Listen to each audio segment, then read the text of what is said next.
My husband's former coworker thinks they're cheating and she's saying he made her pregnant. But he can't be the dad because it's not true. I don't know your Reddit username, but I'm using this throwaway account now. I heard you were advised on Reddit to confess to me about your affair with my husband. I couldn't find the exact post, but if this message seems familiar to you, then it's about you. I don't plan on talking to you again, but I want to say a few things. I remember when we first met at the Christmas party and you kept trying to talk to my husband alone. It was funny how upset you looked when he didn't want to. Do you remember how all his coworkers were nice to me? I also remember when you tried to hug my husband while we were walking home from my birthday dinner. It might have been a coincidence, but seeing him avoid your hug was the best part of my night. I know my husband is attractive. I mean, I married him and have kids with him. But what you may not know, since you're new at the company and my former coworkers are now yours, is that I'm aware of your attempts to be alone with him after meetings. I've heard about it not just from my husband, who feels uncomfortable, but also from our old coworkers. Did you think he wouldn't tell me after you accidentally sent him 2 suggestive photos on separate occasions? Did you believe you could actually win him over? Did you envy his life on Instagram and think, I'll just lie to his wife, and everything will be mine? And when you showed up at my door during a dinner party with printouts of your conversations with him, did you think I'd freak out and divorce him? I'm pretty sure HR already talked to you about your inappropriate actions and using his personal information. Maybe you were surprised that my husband reported it. I don't know what will happen to you, and frankly, I don't care. But if you ever come near me, my husband, our kids, or our home again, I won't hesitate to call the police. Just a tip. If you're going to make up messages, make sure to remove the wrong number or replace it with a name. Quick update. She got fired right away. I'll let you know what happens next. Thanks for all the support. Update in the comments has more details. Did you try searching for her post? I thought about it but wasn't sure what to look for. Is it a post where she admits to lying about an affair? Or is it about wanting an affair? I couldn't find anything that night when she gave me the printout. She had a whole speech with apologies and mentioned Reddit, but I couldn't find it. It might be a different subreddit, or she deleted it. As for a restraining order, I'll consider it if she comes back. I talked to a friend who's a cop, and we can't do anything right now. If she comes again, we'll figure out our options. It might involve legal action if she keeps bothering us. Thanks for all the love and support on this post. It's been overwhelming, and I appreciate it. My family's here and I'll reply when I can, hopefully with an update soon. Don't worry about my safety, we have security cameras and everyone's safe and sound. If I don't respond right away, I'll be back in a few hours. About accessing his personnel file, let me explain a bit more. When I worked at the company, we all had interlinked systems with user profiles based on our departments. HR has a digital system for personnel files, and every time someone accesses a file, it leaves a digital signature. There have been records of her accessing his file, which she shouldn't have access to since she's in the events department.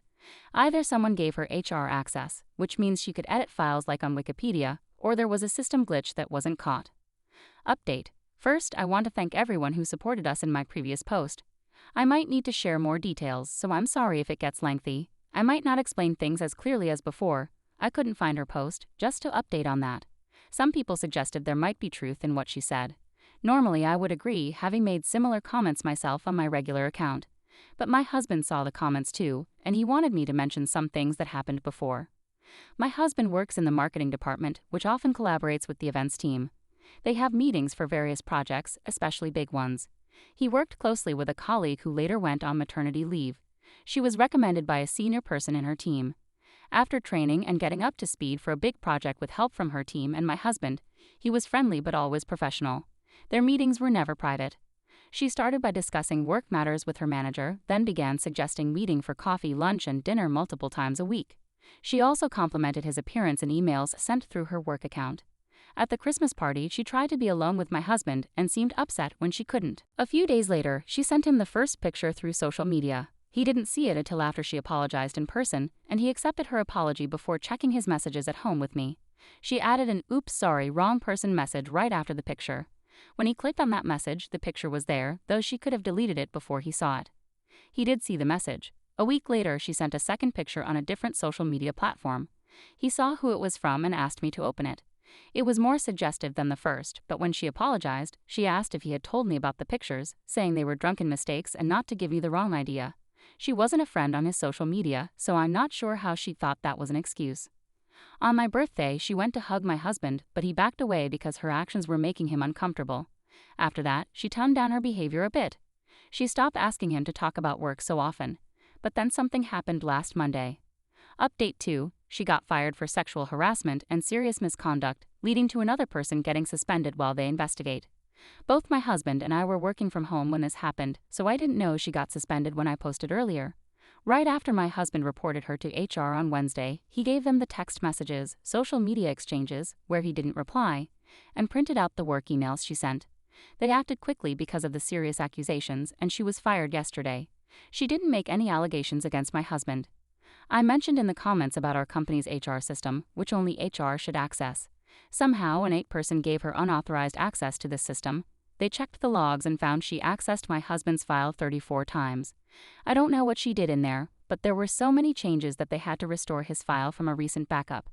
The 8-person is suspended while they investigate further, but I don't know much else since it's not my area of expertise. I'm just sharing what my husband and former coworkers told me. The last couple of days have been chaotic, but I'm grateful that this post reached other platforms, leading to a relative of hers reaching out to us to apologize for her actions. After a few messages back and forth, we had a long phone conversation. I won't share details for their privacy, but with their permission, I can say the following. The woman has a history of fixating on other men, which led to her having a protection order against her and needing treatment. Her family believes this stems from a traumatic event she experienced as a child.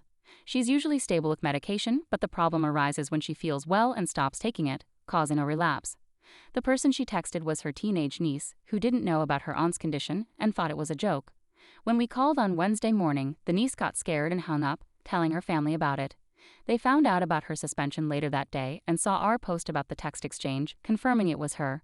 She's now staying with other relatives about 4 hours away and will be informed if she leaves their care, especially while she's getting back on her medication.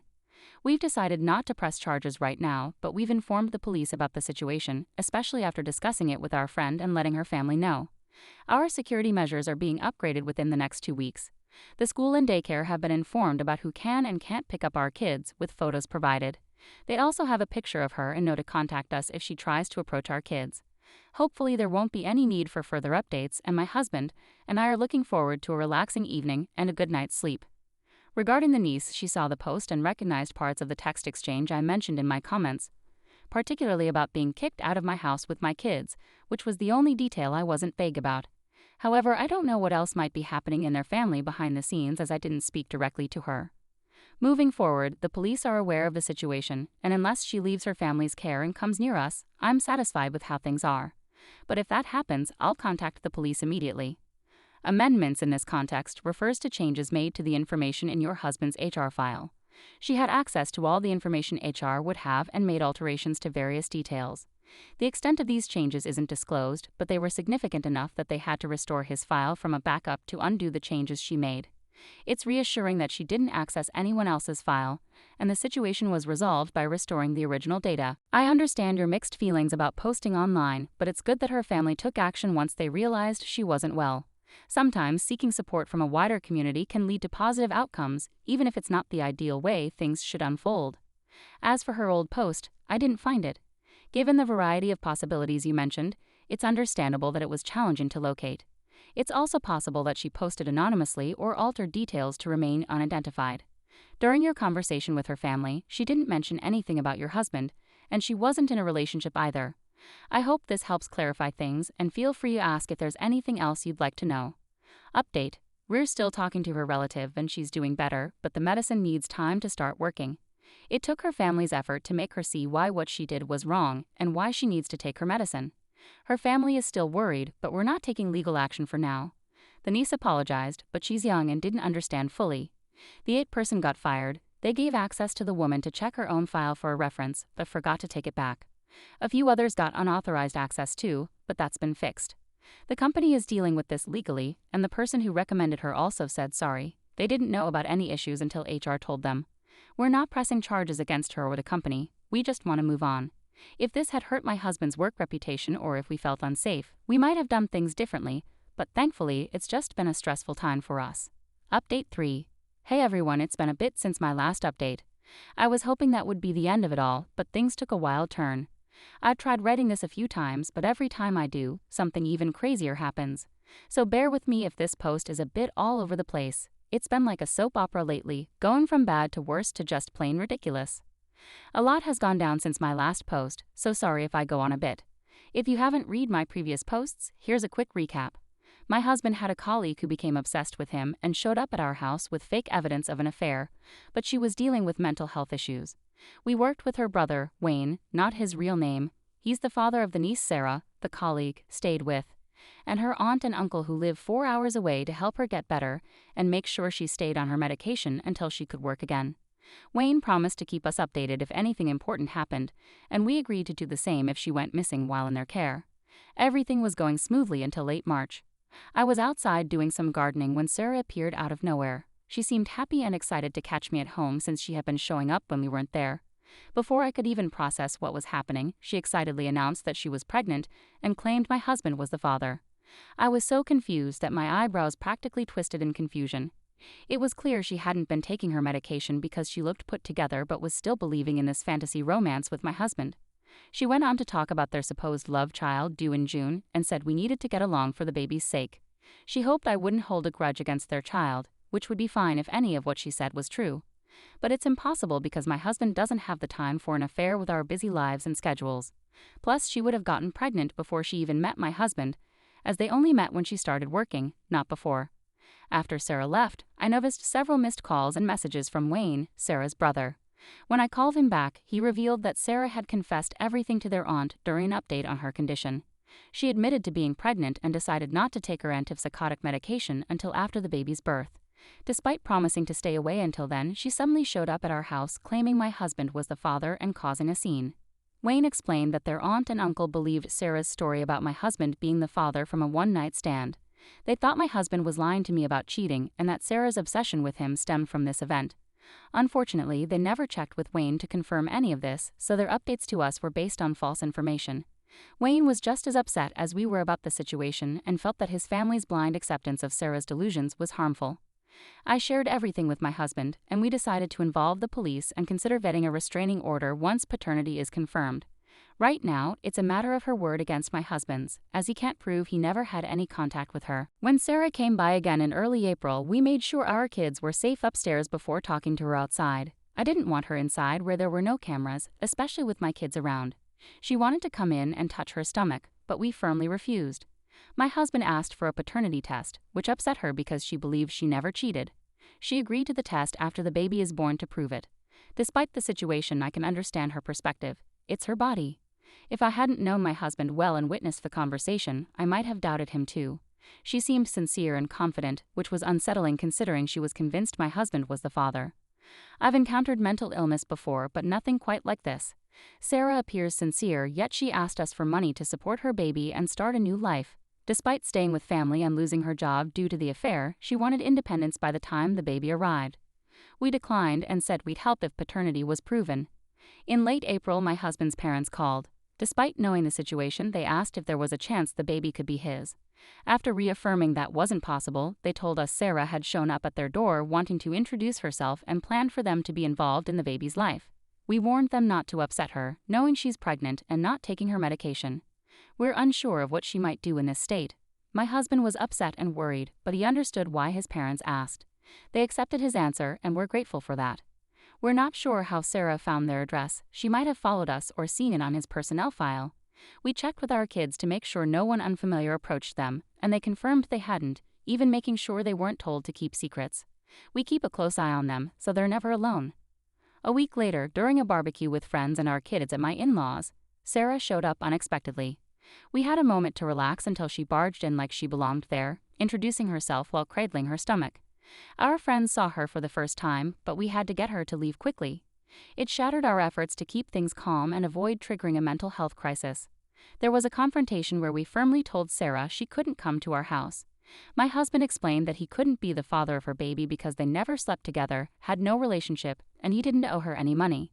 He let out all his frustrations, and Sarah seemed shocked and confused before leaving quickly. After she left, we told Wayne what happened, and he found her later that night. Meanwhile, I started the process of selling our home because I no longer felt safe there with Sarah showing up unexpectedly. Although we considered getting a restraining order sooner, we were worried it might worsen her mental health. After the barbecue, some of our friends weren't fully convinced by my husband's explanation and started questioning him more. They thought maybe something did happen between him and Sarah, especially since she was so insistent that he's the father. I don't blame them for gossiping. If I were in their shoes, I might do the same. Thankfully, it wasn't our close friends or family spreading rumors.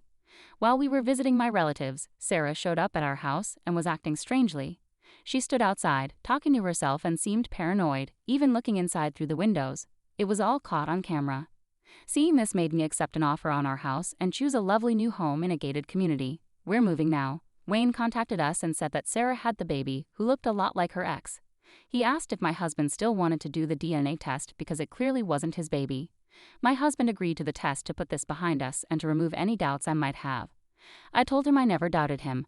I was just scared about the situation, and we had a lot of heated discussions in private because we were stressed, but I never thought he was the baby's father. We also agreed to the test so Sarah couldn't ask for child support later.